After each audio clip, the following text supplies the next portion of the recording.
ಜಿ5 ಇರುವಾಗ ನೀವು ನಿಮ್ಮ ನೆಚ್ಚಿನ ಶೋಗಳನ್ನ ಎಂದಿಗೂ ಮಿಸ್ ಮಾಡಿಕೊಳ್ಳುವುದಿಲ್ಲ. ಅದು ಸಂಪೂರ್ಣ ಉಚಿತವಾಗಿ.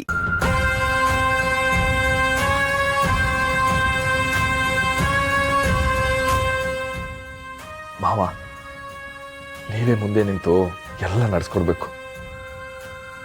ನನ್ನ ತಂಗಿರಲ್ಲಿ ನಡೀತಿರೋ ಮೊದಲನೇ ಮದುವೆ ಇದು. ಶಿವು, ನೀವು ಬೋರೋಕ್ಕಿಂತ ಮೊದಲು ದೊಣ್ಣಗಳು ಇದೇ ವಿಚಾರ ಮಾತಾಡ್ತಾ ಇದ್ರು. ನಮ್ಮ ಶಿವು ಮನೆ ಮದುವೆ ನಾವು ಮೊದಲೇ ಹೋಗ್ಬೇಕು ಅಂತ ಹೇಳ್ತಾ ಇದ್ರು. ಹೇಳಿರ್ಬೋದು. ಯಾಕಂದರೆ ನಮ್ಮ ಅಪ್ಪನ ಮನಸ್ಸು ತುಂಬ ವಿಶಾಲ. ಅದರಲ್ಲೂ ನಮ್ಮ ಅಣ್ಣನ ಮನಸ್ಸಂತೂ ಅಬ್ಬಾಬಾಬಾಬಾಬಾ ಅಪ್ಪನಿಗಿಂತ ವಿಶಾಲ. ಅದರಲ್ಲಿ ಏನೇನಿದೆ ಅಂತ ಹುಡ್ಕೋದಕ್ಕೆ ಟೈಮ್ ಬೇಕಾಗತ್ತೆ. ಆದರೆ ನಾನು ಗೊತ್ತಲ್ಲ ಪಾರು, ಬೇಗ ಹುಡುಕ್ಬಿಡ್ತೀನಿ ಅಲ್ವಾಪ್ಪ?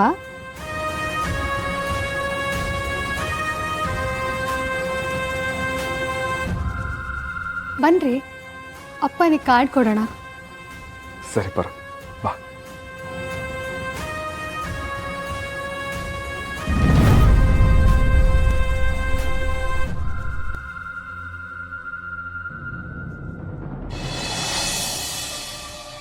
ನಮ್ಮನೆ ಮದುವೆ ನೀವು ಖಂಡಿತ ಬರಲೇಬೇಕು.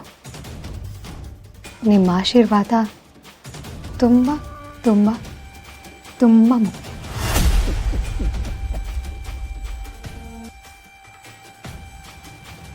ಈ ಮಾರಿಗುಡಿ ದೇವರು ವೀರಭದ್ರ ಕೊಡೋ ಆಶೀರ್ವಾದದ ಮುಂದೆ ಆ ಮುಕ್ಕೋಟಿ ದೇವರುಗಳು ಬಂದರು ಅವರು ಕೊಡೋ ಆಶೀರ್ವಾದ ಏನೂ ಅಲ್ಲ. ಅತ್ತೆ, ಛತ್ರಣ್ಣ, ಪರ್ಸು ಎಲ್ಲರೂ ತಪ್ಪದೆ ಮದುವೆಗೆ ಬರಬೇಕು. ಮದುವೆಗೆ ಬರೋಕ್ಕಾಗಲ್ಲ ಅಂತ ಯಾವ ಬಾಯಲ್ಲಿ ಹೇಳಿದ್ ಸುಶೀಲ?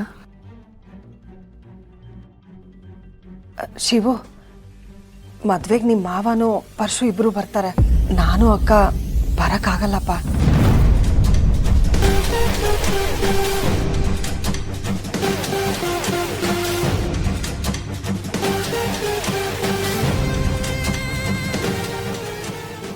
ಏನ್ ಹೇಳ್ತಿದ್ದೀರಾ?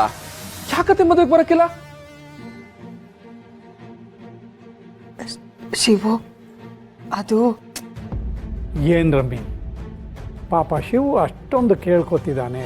ಅವನ ಮುಂದೆ ಕಣ್ಣೀರು ಹಾಕ್ಕೊಂಡು ಬರೋಕ್ಕಾಗಲ್ಲ ಅಂತಿದ್ದೀರಲ್ಲ. ಏನು ಹಾಸಿಗೆಯಲ್ಲಿದ್ದವರು ಇವತ್ತೇ ಸತ್ತು ಹೋಗ್ತಾರೇನು?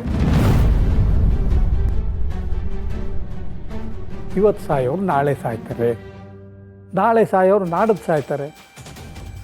ಹಾಗಂತ ಮದುವೆಗೆ ಬರೋಕ್ಕಾಗಲ್ಲ ಅಂತ ಹೇಳದ? ನನಗೇನೋ ನೀವಿಬ್ಬರೂ ಸೇರಿ ಶಿವಗೆ ಅನ್ಯಾಯ ಮಾಡ್ತಿದ್ದೀರಾ ಅಂತ ಅನಿಸುತ್ತೆ.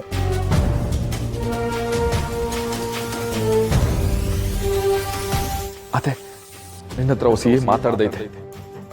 ಬಾ ಚಿಕ್ಕತ್ತೆ, ನೀನು ಹೊಸಿ ಬಾ.